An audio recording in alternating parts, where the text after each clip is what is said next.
International Monetary Fund or IMF said analysis of past oil market developments revealed a strong and sustained declining trend in the global oil demand after accounting for income and population growth. Oil demand would peak by around 2040 in our benchmark projection, or much sooner in scenarios of a stronger regulatory push for environmental protection and faster improvements in energy efficiency. According to the IMF staff study, at the current fiscal stance, fiscal sustainability will require significant consolidation in the coming years. Russia has repatriated 26 Russian children from Syria and plans to take dozens more home in the future.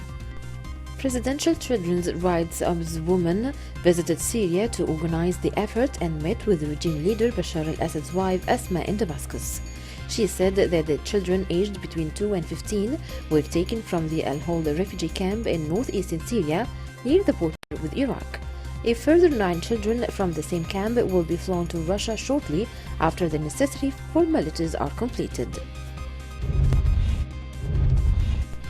Greek police arrested 7 people while still searching for another 2 on suspicion of planning or carrying out attacks on migrants on the island of Lesbos. Police said 5 Greeks and 2 foreigners between the ages of 17 and 24 were arrested Thursday night outside the Moria migrant camp. The camp, which Moria's largest, has more than 19,400 asylum seekers living in and around it. The camp was originally designed to hold just over 2,800 people. Authorities confiscated several homemade wooden bats, a metal rod and a full-face hood. 2 minors, 1 Greek and 1 foreigner, were being sought as additional suspected participants. Iranian President Hassan Rouhani issued an order to submit a regulation on reforming the supervision of the elections. This came hours after Iran's spiritual leader Ali Khamenei defended the Guardian Council of the Constitution against a wave of criticism for preventing candidates of a reformist current from participating in the upcoming legislative elections. Rouhani's warning that the elections could turn into ceremonies and victories were met with support from the reformist parties. With the ongoing launch of incendiary balloons and projectiles from the Gaza Strip and the wave of military operations in Jerusalem and the West Bank against Israeli soldiers, Israeli Prime Minister Benjamin Netanyahu issued a set of threats.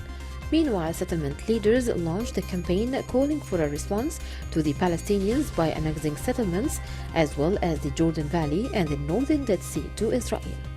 However, despite the increase in the number of Palestinian attacks over the past days, Israeli security and intelligence officials said the recent developments were limited, adding that they could expand but could also drop. Iraq's top religious authority Ali Sistani condemned deadly violence that killed protesters at sit-ins this week in the southern city of Najaf and said a new government must have the trust and support of the people.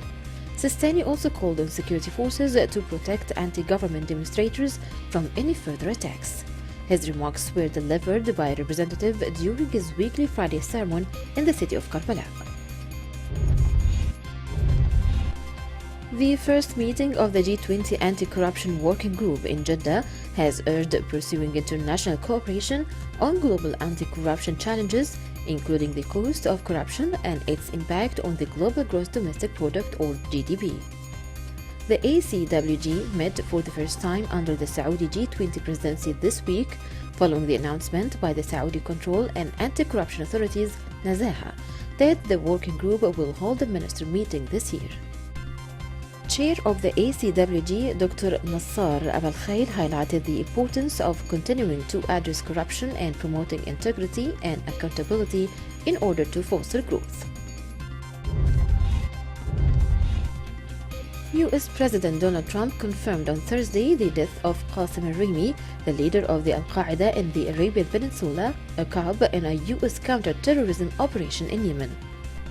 Under Rimi, a cop committed unconsensual violence against civilians in Yemen and sought to conduct and inspire numerous attacks against the United States and our forces, Trump said in a statement.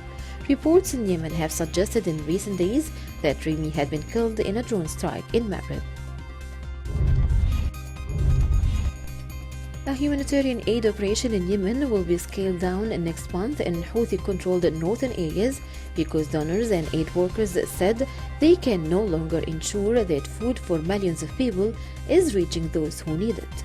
Aid agency sources said that Houthi insurgents in northern Yemen were obstructing efforts to get food and other help to those in need to an extent that is no longer tolerable. The operating environment in North Yemen has deteriorated so dramatically in recent months that humanitarians can no longer manage the risks associated with delivering assistance at the volume we currently are. The UN's Special Representative for Libya, Ghassan Salama, said the country's rivals are working to turn a provisional ceasefire into a formal agreement as they emerged from 4 days of talks in Geneva. Salami, who heads the United Nations support mission in Libya, said the warring sides are negotiating the remaining sticking points in a ceasefire deal. Those include the return of internally displaced people, the disarmament of armed groups, and ways to monitor a truce, with each side has accused the other of violating.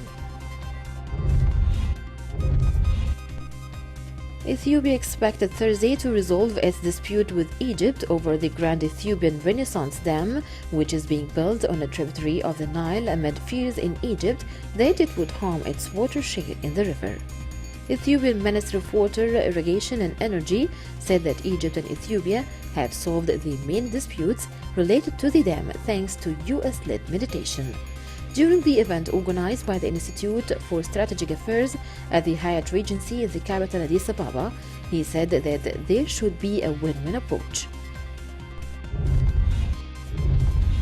Algerian President Abdelmadjid Tebboune has met with Saudi Foreign Minister Prince Faisal bin Farhan bin Abdullah, who is on an official visit to Algiers. During the reception, the Saudi FM conveyed the greetings of the custodian of the two holy mosques, King Salman bin Abdulaziz, and the Crown Prince to the Algerian President, government and people on Algeria. In turn, Tebboune extended his greetings and appreciation to the Saudi King, government and people of the kingdom. Iraq's defense ministry stated that Baghdad and Moscow are studying prospects to deepen military coordination. The statement followed a meeting in Baghdad between Iraqi Army Chief of Staff Lieutenant General Uthman al-Ghanem and Iraq's Russian ambassador Maxim Maximov, as well as a newly arrived defense attaché. Al-Ghanemi praised Russia's role in the combating IS, saying they had provided Iraq's armed forces with advanced and effective equipment and weapons that had a major role in resolving many battles. Arab Coalition naval forces rescued 3 fishermen whose boat sank after hitting a mine placed by Houthi militias in the Red Sea. A statement by the official spokesman of the Arab Coalition, Colonel Turki Maliki, said that the coalition naval forces responded to a communication reporting the sinking of a fishing boat in international waters in the Red Sea as a result of a naval mine explosion. 6 Egyptian fishermen were on the boat, 3 of them were rescued, and the other 3 lost their lives in the naval mine explosion.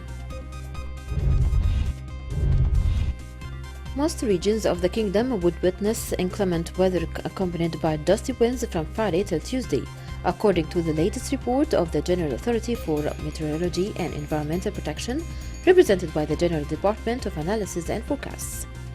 The department said in its report on Thursday that temperatures would fall to 0 degrees Celsius in the regions such as Tabuk, Northern Border Region, Al Jouf, and Hail from Friday, and is expected to dip into sub-zero level from Sunday. The cold snap will also hit Qasim, northern parts of Riyadh, Eastern Province, and Medina from Monday.